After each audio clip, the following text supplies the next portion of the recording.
Welcome to MMC news.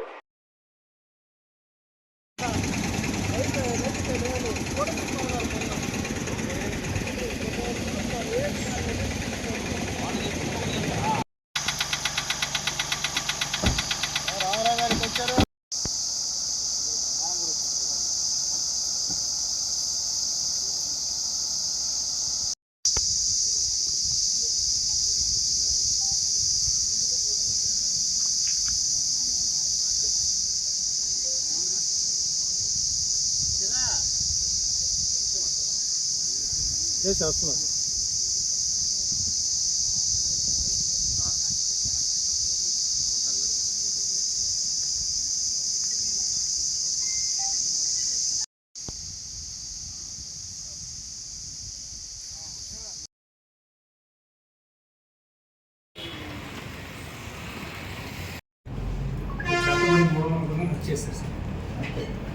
Tea కూడా తెచ్చేసి.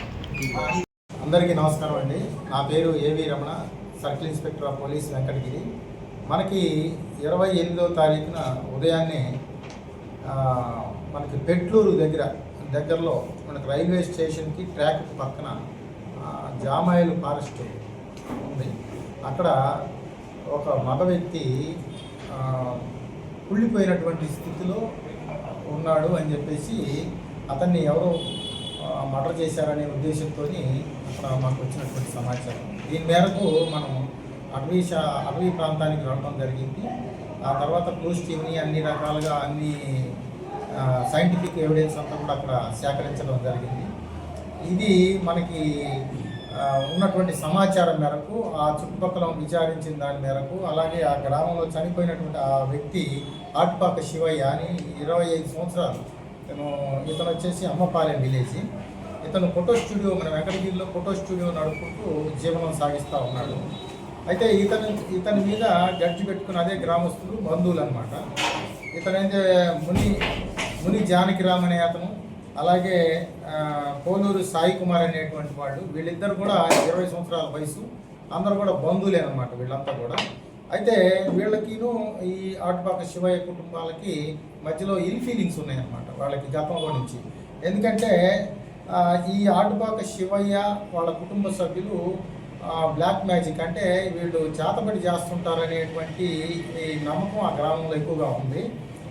దానికి బలమైనటువంటి కారణం ఏంటంటే వీళ్ళు నమ్మింది ముని జానకిరాము ఒక తండ్రి, అతనికి అనారోగ్యం వచ్చేసింది, బాగా చేత కాకుండా అయిపోయింది. దాని తర్వాత ఎన్నో హాస్పిటల్ తిరిగినా కూడా నయం కాకపోతే ఇతను ఈ చేతబడికి విరుగుడికి చేసేయడానికి కొంతమంది దగ్గరికి వెళ్ళినప్పుడు వాళ్ళు ఇతనికి చేతబడి చేసి ఉన్నారు కాబట్టి ఇతను మీ ఇంటి చుట్టూతా బియ్యం జల్లి ఉన్నది కాబట్టి ఆ చేతబడి చేసి బియ్యం చల్లారు కాబట్టి నేను మంత్రి ఇచ్చిన విరుగుడు ఇస్తున్నాను, ఈ విరుగుడికి సంబంధించి అని చెప్పేసి కొన్ని వాటర్ ఇవ్వడం జరిగింది. ఆ వాటర్ని ఆ ఇంటి చుట్టూతా చల్లి చుట్టూతా వాటర్ అంతా పోసిన తర్వాత కొద్ది రోజులకి అతను రికవర్ అవ్వడం జరిగింది. వాళ్ళు దాన్ని గట్టిగా నమ్ముతూ ఉన్నారనమాట. అంటే ఇది చేతబడి చేశారనేది ఆ కుటుంబ సభ్యులు గట్టిగా నమ్ముతూ ఉన్నారు. అలాగే ఈ ఏటు ఉన్నాడు పోలూరి సాయి కుమార్ అని చెప్పేసి, ఇతను సిస్టర్ కూడా తేలు కుట్టి చనిపోతుంది అనమాట. తేలు కుట్టి చనిపోతే తేలు కుట్టిన తర్వాత ఆ హాస్పిటల్లో ట్రీట్మెంట్ పొంది కొద్ది రోజులకి ఇంటికి వచ్చిన తర్వాత కూడా ఆమె బాగానే ఉంది అనుకున్న సమయంలో సడన్గా ఆమె చనిపోద్ది అనమాట. ఆమెను కూడా చేతబడి చేశారు అనేటువంటిది వీళ్ళకి గట్టిగా నమ్మకం. రెండోది వచ్చేసి పోలూరు సాయి కుమార్ వాళ్ళ ఫాదర్ కూడా 8 నెలల క్రితం ఒక చిన్న కాలికి చిన్న గాయం అయి ఉంటుంది. ఆ గాయంతో హాస్పిటల్లో ట్రీట్మెంట్ పొంది వాళ్ళు డిశ్చార్జ్ చేస్తారు, బాగా నయం అయిపోయి డిశ్చార్జ్ చేస్తారు. డిశ్చార్జ్ అయిన తర్వాత మళ్ళీ ఇంటికి వచ్చిన తర్వాత అతను 2 డేస్లోనే రక్తం కక్కుకొని చనిపోవడం జరుగుద్ది అనమాట. సడన్గా రక్తం కక్కుకొని చనిపోగానే దాన్ని కూడా వీళ్ళు చేతబడి ద్వారాగానే చనిపోయినాడు అనేటువంటి ప్రగాఢమైనటువంటి నమ్మకం అన్నది. దాంతో భయపడిపోయి ఈ పోలూరి సాయి కుమార్ కుటుంబం 8 నెలల క్రితం మమ్మల్ని కూడా చంపేస్తారేమోనని 8 నెలల క్రితం వీళ్ళ ఫాదర్ చనిపోయిన తర్వాత వెంటనే కుటుంబం మొత్తం కూడా శ్రీకాళహస్తి మండలం సాంబయ్యపాలెంకి వీళ్ళు వెళ్ళిపోతారు. అసలు ఇక్కడ ఊళ్ళోనే లేకుండా, అమ్మపాలెంలో లేకుండా అక్కడికి వెళ్ళిపోతారు అనమాట. అయితే మళ్ళీ ఈ ఆటుపాకి శివయ్య అనే అతను చనిపోయిన డిసీజ్ ఎవరైతే ఉన్నారో అతను మళ్ళీ ఈ ముని జానకిరామ్ వాళ్ళ ఫాదర్కి చేతపడి చేస్తానని చెప్పేసి 3 నెలల నుంచి దానికి ఎలాగైనా చంపేస్తానని ఊళ్ళో అంటున్నాడు అని ఈ విషయం జానకిరామ్కి తెలుస్తుంది. వెంటనే జానకిరామ్కి లాభం లేదు, ఏ విధంగానైనా ఈ ఆటుపక్క శివయ్యని చంపేయాలనేటువంటి నిర్ణయం తీసుకొని ఈ సాయి కుమార్తో డిస్కస్ చేసి సాయి కుమారు వీళ్ళిద్దరు కూడా పథకం ప్రకారంగా ఇది చేసుకుంటారు. తర్వాత మన సాయి కుమారుని ఈ డిసీజుడు నమ్మడానికి ఉద్దేశంతో జానకిరాముని పంపిస్తాడు. ముందుగా ఈ జానకిరాముని పంపించి 26వ తారీఖున ఈ జానకిరాము ఈ చనిపోయినటువంటి శివయ్యని మందు తాగుదాం రా అని చెప్పేసి తీసుకొని వెళ్తాడు అన్నమాట. ఈ విధంగా మందు తాగుతా తీసుకొని అటవీ ప్రాంతానికి వెళ్తారు. ఈ వెనక ఈ సాయి కుమార్ కూడా ఫాలో అవుతారు. బాగా మధ్య మత్తులో ఉన్నటువంటి శివయ్యని ఫస్ట్ కర్రతోని కొడితే కింద పడిపోతాడు. ఆ తర్వాత ఈ ఇనప రాడ్ తీసుకొని తల మీదను అన్ని రకాలుగా విచక్షణారహితంగా కొట్టడం జరుగుతుంది కర్రతోనిను ఈ రాడుతోని. ఆ విధంగా గాయపడి అతను స్పృహ కోల్పోతాడు, కానీ చనిపోడు అనమాట.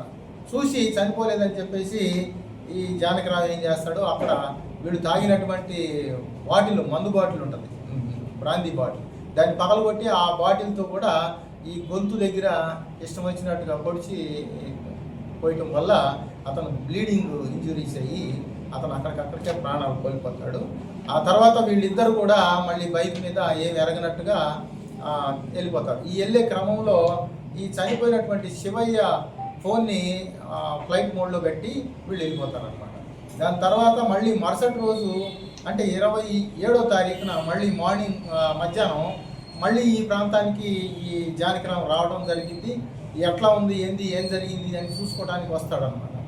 ఆ తర్వాత అక్కడ ఉన్నటువంటి కొంతమంది గొర్రెల కాపర్లు కూడా వీళ్ళని చూడటం జరిగింది. అక్కడ ఎవరో తాగి పడిపోయినట్టున్నాడు అని ఈ ముని జానకిరామ్కి కొద్దిగా వాటర్ ఏదైనా ఉంటే ఇవ్వండి అని కూడా ముని జానకిరామ్తో అంటారు అక్కడ ఉన్నారు గొర్రెల కాపర్లు. అలాగే నేను చూసుకుంటానని చెప్పేసి వాళ్ళతో చెప్పి అక్కడికి వెళ్ళేసి ఎవరూ లేని చూసి ఇక్కడ ఉంటే కనపడతా ఉందని చెప్పేసి డెడ్ బాడీని దాదాపుగా ఒక 50 మీటర్ల దూరం లాగి ఆ చాటుకి పెట్టడానికి గట్టిగా ప్రయత్నం చేస్తాడు. అంత దూరం లాక్కొని వెళ్తాడు, అక్కడ వదిలేస్తాడు. ఇంక బాగా ఎక్కువగా ఇదైపోయి స్మెల్ వస్తూ ఉందని చెప్పేసి ఇంక అక్కడ వదిలేసి అక్కడి నుంచి వెళ్ళిపోవడం జరుగుతుంది. అయితే ఈ క్రమంలో ఏం జరిగిందంటే వీళ్ళిద్దరూ తప్పించుకొని అప్పటి నుంచి ఈ విషయం తెలిసిందని తప్పించుకొని తిరుగుతూ ఉంటారు. మేము ఈరోజు 11 గంటల సమయంలో మాకు వచ్చినటువంటి ఇన్ఫర్మేషన్ మేరకు వీళ్ళిద్దరూ మనకి ఈ శ్రీకాళహస్తి వైపు నుంచి మనం వెంకటగిరి వైపు వస్తున్నారనే విషయం తెలుసుకొని పోలీసు వారి ఎస్ఐ అండ్ సిబ్బందితో మేము ఈఎస్ఎస్ డిగ్రీ కాలేజ్ అంటే తిరుపతి రోడ్లో ఉన్నటువంటి ఆ మెయిన్ గేట్ దగ్గర మేము కాపు కాసి వాళ్ళని 11:30 సమయంలో వాళ్ళని అరెస్ట్ చేయడం జరిగింది. అలాగే ఆ సమయంలో వీళ్ళు కన్ఫెస్ చేశారు. అలాగే ఆ సమయంలో వీళ్ళు ఉపయోగించినటువంటి ఈ ఆయుధాలు మరియు బట్టలు కూడా ఎక్కడున్నాయి అని చెప్పేసి, అలాగే వాళ్ళ దగ్గర ఉన్న సెల్ ఫోన్లు కూడా మనం ఆ టైంలో చూపిస్తారంటే చూపించారు. మాకు తీసుకెళ్ళి అవి ట్రాక్ పక్కనే పడేసి ఒక బస్తాలో పడేసి పెట్టారు, అక్కడ దాచిపెట్టారు. అవి కూడా తీసుకొని స్వాధీనం చేసుకున్నాం. వాళ్ళ దగ్గర ఉన్న సెల్ ఫోన్లు తీసుకున్నాం. అలాగే వీళ్ళు ఆ టైంలో వాడినటువంటి పల్సర్ బైక్ని కూడా మేము ఈరోజు స్వాధీనం చేసుకున్నాం. వీళ్ళని 11:30కి అరెస్ట్ చేసి తీసుకురావడం జరిగింది. ఇప్పుడు కోర్టుకు పెట్టేస్తాం అన్నమాట. ఈరోజు అరెస్ట్ కోర్టుకు పెట్టేస్తాం.